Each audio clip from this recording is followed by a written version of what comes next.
The DJI Action 5 Pro has been generally available now for 6 weeks, and it's fair to say that the reaction to it has been mixed. If you follow my channel, you'll know that in my initial review I did of the Action 5 Pro, I was underwhelmed for the most part and retrospectively regretted spending money on it when the enhancements over the Action 4 were marginal. And if you watch that, you'll know that I'm not sponsored nor gifted this camera by DJI, and it's obviously the case for this video also, where we're going to focus on the results following the firmware update number 0.1.0.1.0520. I was especially disappointed in the well advertised enhanced low light capabilities and found the footage unusable for anything with more movement in it than a slow walk in a well lit street or city prior to the firmware update. I also think that the camera delivered an unnatural HDR look, which results in some conditions with cartoon-like faces and totally washed out cloudy skies. And this is compared to what I saw in the Action 4 and other Action cameras. Now, don't get me wrong, I liked a lot about the Action 5 Pro and still do. The longer battery time, the internal storage, the better dynamic range, and the industry-leading sound when paired with the DJI Mic 2 are all fantastic features. However, it was the low light capabilities that left me the most disappointed, because it was for that specific use case that I purchased this camera in the end. Now, I did get a lot of stick in the comments in my previous video for this, asking what I expected since it's an Action camera with a small 1/1.3 inch sensor. And that's fair feedback, and although I clearly said that I didn't expect the same results as I could get on a full frame DSLR or mirrorless camera, I can understand this feedback. So I want to be very specific and explain what I meant. The DJI Action 5 Pro is an action camera that is built to withstand all conditions, and it does that flawlessly. The Action 5 Pro advertising campaign included footage of high-speed car action in dark conditions, suggesting unparalleled low-light image quality. Now, the most important word for me is action. If we wanted to capture low-light conditions on a tripod or walking very slowly through a city, then we would most likely use the DJI Pocket 3, for example, or a mirrorless camera on a gimbal. The idea of an action camera is to capture action. Now, I don't care so much about the scene being quite dark, because that's what it is in low light. In fact, the Action 5 Pro in Super Night mode does a very impressive job of artificially lighting the scene, albeit in my opinion with very ugly results, but darker video is okay in low light because it's an accurate reflection of the scene. The issue I had is that both in Super Night mode and in normal or D-Log mode, the stabilisation caused such huge jitters in the footage that there was simply no way to use it for any project. And even at moderately high shutter speeds, such as 1/160th or even 1/200th of a second, the jitters were still so prominent that the footage was impossible to focus on anything other than that jitter. So for clarity, I didn't expect perfectly well lit footage with impeccably still stabilisation, but I did expect to get footage that I could use to vlog my low light running action footage, and based on the promises and advertisements from DJI, I thought I was going to get that. Additionally, the Super Night footage was so digitally enhanced, over sharpened and muddy in any form of texture that to me, Super Night mode had no real purpose because the results couldn't be used for anything. Now, as I'm sure you're aware, and I mentioned at the start of this video, DJI have recently issued the first firmware update for the Action 5 Pro, and it's version 0.1.01.0520, which included quite a few fixes, including adding a higher bitrate mode, which I will use all the time, and improved stabilisation in low light conditions under low shutter speeds. The update was easy to install and took less than 90 seconds for me. In order to test out the new results under the new firmware conditions, I took the camera out running with me early in the morning for 2 consecutive days, switching between D-Log video mode and Super Night mode. In the following, I will show you the results and also put on screen which mode I was in and at what settings in each of the video clips. For the most part, I used 1/200th manual shutter speed, which is quite fast for low light, but I was convinced that anything less than that is contributing to the jittery footage and problems that we had with the stabilisation before the firmware. Now, obviously, in a very dark scene, there is quite a lot of noise if you're using a high shutter speed, but I personally would prefer that and try to get rid of some of that noise in post than using a lower shutter speed and getting jittery footage. I will show you the results now, and then we'll return back for conclusions afterwards.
Okay, so the positives first. The adjustments that DJI have made to the strength of the stabilisation in the firmware update has drastically reduced the jitters that I was getting in my low light footage before.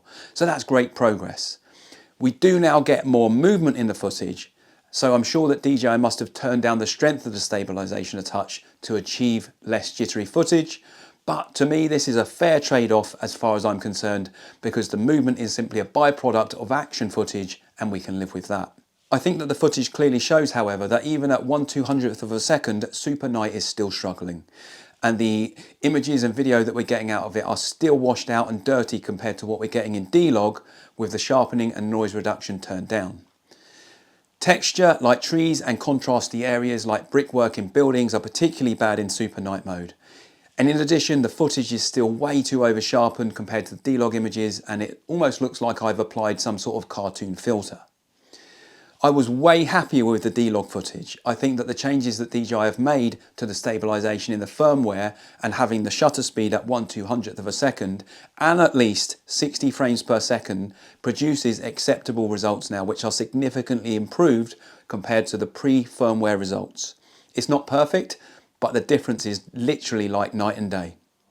There is a compromise because you need to accept that the ISO will need to be extended in those darker situations and you will get more noise, but you can take some of it out in post video, and some noise is way better than jittery and distracting stabilisation. I do think that the low frame rate isn't helping Super Night mode. Even at the same shutter speed for both Super Night mode and D-Log in the same lighting conditions, the difference to me is more than just that way over sharpened look. There is more jitter, albeit a lot better than it was prior to the firmware, and there's a huge difference in texture, which is likely as a result of the very high ISO that is needed and the AI noise reduction that it'll be using in the background. Now, I don't know if they can, but I think the only way that DJI can make Super Night mode fit for purpose is allow us to reduce the sharpness and increase the frame rate up to 60p in 4K. Otherwise, to me and in my use case, Super Night is simply a gimmick which can't produce video that can be used in any serious project that involves action or too much movement. So in conclusion, I think for my specific use case of running in low light, the firmware has drastically improved things, and I'm somewhat less inclined to think that purchasing the Action 5 Pro was a bad decision. My recommendation to anybody wishing to film fast moving video in similar conditions is to film in D-Log. Set your shutter speed to 1/200th of a second in pre-sunrise conditions. Set the ISO range to 100 to 3200 or 100 to 6400 if it's still very dark with only minimal pre-dawn light. Set the frame rate to 60p or higher and set the sharpening to -2 and the noise reduction to -1. Now, I'm not sure if it makes a huge difference, but I would also set the bitrate to high because I think it's probably helping retain some of that detail and texture that you see in the D-Log footage. DJI have a free LUT, if you didn't already know, which is easy to apply to your D-Log footage, which produces better colour and less of an HDR look compared to the normal colour profile, in my opinion. My recommendation for Super Night mode? Never use it, it's horrible. Now, have you also tested the Action 5 Pro in low light conditions, and do you have any thoughts or suggestions? Then please do let me know in the comments. Did I miss anything, or do you disagree and actually like the Super Night mode? If so, let me know below in the comments, as it will help others as they try to decide if the Action 5 Pro is the right action camera for them. As always, thank you for watching. If you found the video useful in any way, give me a thumbs up and see you on the next video.